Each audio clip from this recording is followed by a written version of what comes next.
الحمد للہ والصلاة والسلام علی رسول اللہ اما بعد عن ابی ہریرۃ رضی اللہ عنہ قال قال رسول اللہ صلی اللہ علیہ وسلم اذا عطس احدکم فلیقل الحمد للہ ولیقل له اخوہ یرحمک اللہ فَإِذَا قَالَ لَهُ يَرْحَمُكَ اللَّهُ فَلْيَقُلْ لَهُ يَهْدِيكُمُ اللَّهُ وَيُصْلِحُ بَالَكُمْ رواہ البخاری۔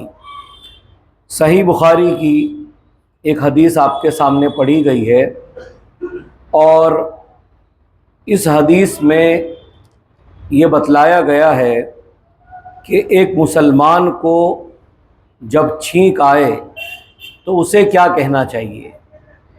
یہ ایک ایسا مسئلہ ہے کہ بہت سارے بھائی ان چیزوں سے واقف نہیں کہ چھینک آنا، اس کا کیا جواب دینا، پھر سامنے سننے والا کیا کہے۔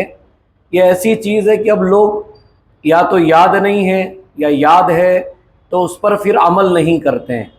ابو ہریرہ رضی اللہ عنہ فرماتے ہیں کہ اللہ کے رسول صلی اللہ علیہ وسلم نے فرمایا اذا عطس احدکم، کہ جب تم میں سے کسی کو چھینک آئے تو اس کو الحمدللہ کہنا چاہیے، الحمدللہ کہے۔ اور جب بھائی الحمدللہ کہتا ہے چھینکنے والا، وَلْيَقُلْ لَهُ أَخُوهُ، تو اب جس نے سنا ہے کہ اس نے چھینک آنے پر الحمدللہ کہا تو پھر اس کے جواب میں یرحمک اللہ کہنا چاہیے۔ یرحمک اللہ کیا کہنا چاہیے؟ یرحمک اللہ، یعنی اللہ تعالیٰ تجھ پر رحم فرمائے۔ فَإِذَا قَالَ لَهُ يَرْحَمُكَ اللَّهُ، اور اب آپ کو چھینک آئی، آپ نے الحمدللہ کہا، اب سامنے والے نے سن کر کے آپ کو اس کا جواب دیا اور کہا یرحمک اللہ، تو کہتے ہیں پھر جس کو چھینک آئی ہے اس کو یہ دعا دینی ہے، یہدیکم اللہ ویصلح بالکم، یہدیکم اللہ ویصلح بالکم، یعنی چھینک جس کو آئی ہے وہ جس بھائی نے یرحمک اللہ کہا اس کو یہ دعا دے گا، وہ یہدیکم اللہ، اللہ تعالیٰ تم کو ہدایت دے، ویصلح بالکم، اور تمہارے معاملات درست کر دے، تمہارے حالات درست کر دیں۔ آپ دیکھیں کہ اس میں دعائیں ہیں، دعائیں۔ ایک کے آدمی کو چھینک آئی، الحمدللہ کہا، تمام تعریف اللہ کے لیے، کیونکہ انسان کو چھینک آئے اور چھینک آنے میں کسی کی سانس رک جائے اور وہ اس کو موت آ جائے تو پھر کیا حال ہوگا، تو اس پر کہتا الحمدللہ۔ اب سامنے والا کہتا یرحمک اللہ، اللہ تعالیٰ تجھ پر رحم فرمائے، پھر ہم جواب دیتے ہیں یہدیکم اللہ ویصلح بالکم، اللہ تعالیٰ تمہیں ہدایت دے اور تمہارے حالات معاملات جو بھی ہے اللہ تعالیٰ اس کو درست کر دے۔ تو یہ دعا ہے، ہم مسلمان ہیں، ہم کو ان دعاؤں کو پڑھنا چاہیے اور یاد کرنا چاہیے۔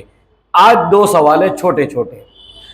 ایک تو یہ کہ جب جماعت کے ساتھ نماز ہوتی ہے اور امام قرآن پڑھاتے ہیں، نماز میں تلاوت کرتے ہیں، تو نماز میں تلاوت کرتے ہوئے جب بھول جائے تو پیچھے کیا کرنا چاہیے؟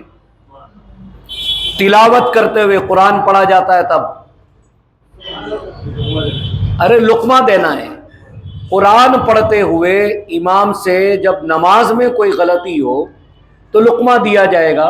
جو آیت صحیح نہیں پڑھی ہے تو وہ آیت بتلائی جائے گی پیچھے سے، جس بھائی کو قرآن یاد ہے وہ ان کو بتلائے گا تاکہ وہ قرآن کی وہ آیت جو انہوں نے غلط پڑھی ہے صحیح ہو جائے۔ قرآن کی تلاوت کے علاوہ اور جو نماز میں غلطیاں ہوتی ہے، جیسے امام کو 4 رکعت پہ سلام پھرنا تھا لیکن 5ویں کے لیے کھڑے ہو گئے، 2 سجدے کرنے تھے لیکن 1 سجدہ کر کے ہی کھڑے ہو گئے، اس قسم کی جو غلطیاں ہوتی ہے اس میں کیا کہنا چاہیے؟ سبحان اللہ کہنا چاہیے، سبحان اللہ۔